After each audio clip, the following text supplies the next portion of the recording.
بسم اللہ الرحمن الرحیم۔ بزرگان محترم خواتین، آج آپ کے سامنے ماہ سفر اور جاہلانہ رسومات سے متعلق کچھ ضروری باتیں بتلایا جائے گا۔ ماہ سفر اسلامی سال کا دوسرا مہینہ ہے۔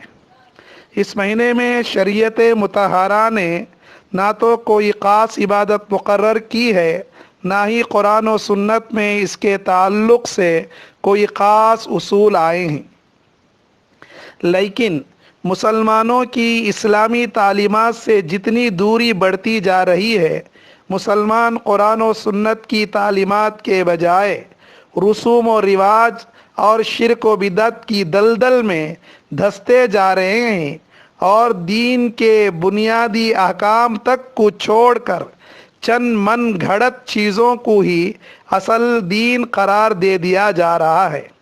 ماہ سفر کو سفر المظفر کہا جاتا ہے، کامیاب والا مہینہ۔ آپ کیلنڈر اٹھا کر دیکھیں، اس میں سفر المظفر لکھا ہوگا۔